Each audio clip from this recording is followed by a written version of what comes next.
Hello friends, so I'm back again. So in continuation with the previous lectures, today let us talk about the another basic concept of object oriented programming system, that is polymorphism. So as the word say, polymorphism. Poly means many and morphism says forms. So, when talking about the object oriented programming, as we have been discussing since last so many lectures, that we deal with the real world entities. So, in the same fashion, if we talk about an object, the real world entity, we all know that an object can behave differently in different aspects in different situations. Let us take an example of ourselves. We as a person, I being a teacher, I being a lady, I'm a teacher to my students, I'm a daughter to my parents, I'm a sister to my brother, to my siblings.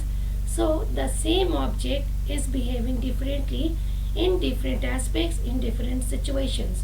So polymorphism refers to the same when we talk in terms of programming. When an object is behaving differently in different aspects with the same name, there comes the concept of polymorphism. An object or a function taking many forms in the same name and at different situations.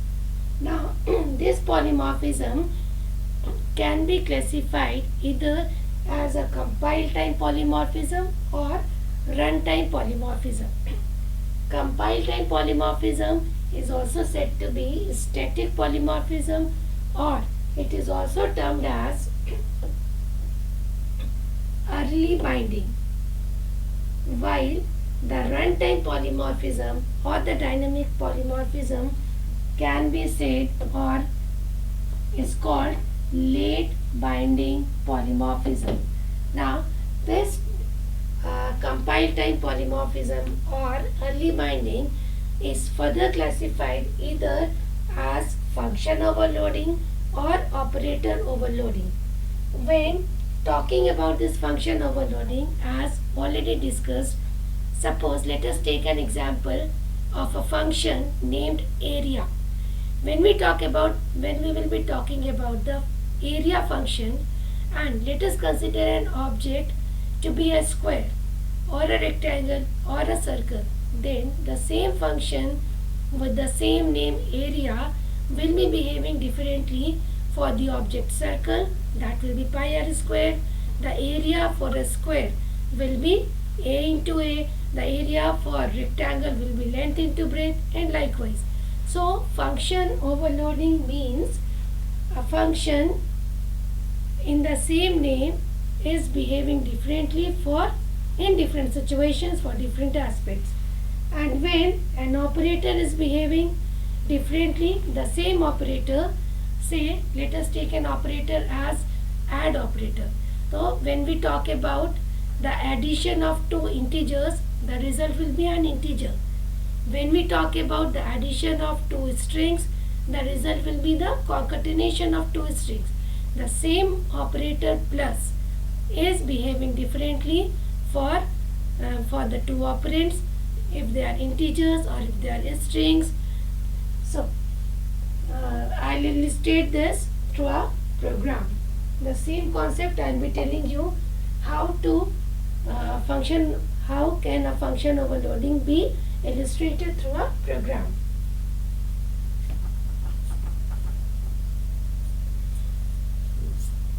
Let us take the example of area itself. As we have discussed in our previous lectures, like how do we make a class? We make a class with the keyword named class, then we give the name of the class. Let us call that class to be as an area. The name of the class is area. Now let us take some public access specifier and let us make a function, say AR, and we pass an argument as int A.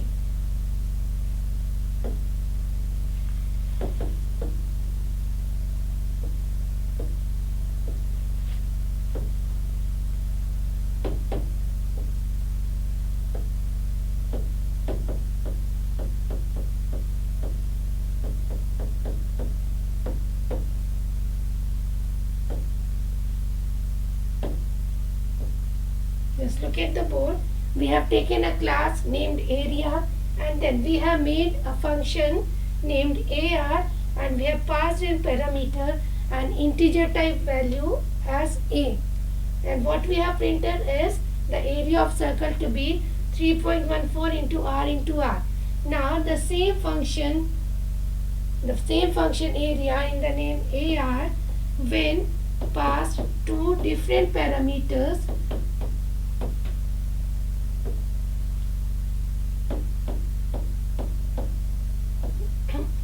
this will give us the area of rectangle in the name length into breadth.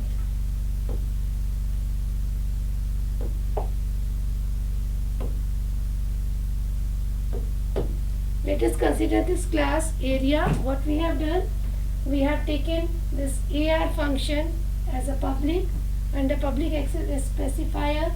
We have passed two different parameters for the same function name AR. Once we have passed a single parameter in the name an integer type variable A, and in the second case in the same function name we have passed two different parameters of integer types as L and B. In case of a circle, we have printed the value as pi r square, that is 3.14 into R into R. For the same case AR, in case of a rectangle, it will give the value length into breadth. Now what will we do? How do we access the members of a class? We do it through the objects of the class. Suppose now in the main function, we have already discussed this in our previous lectures, that how do we make a class, how do we create an object, and how do objects access the members of the class. Suppose in the main function I made an object OB of the class area. Now this object will be able to access the public members of the class. If in place of public it would have been private or protected, then it would have become inaccessible for another class to access it until and unless the case was a child class for this base class. Anyways, let us come back to this. In the main function we have created an object OB of the class area. Now this OB.AR, we have called this function AR using the object OB, and we have given the parameter as an integer value. And in the other case,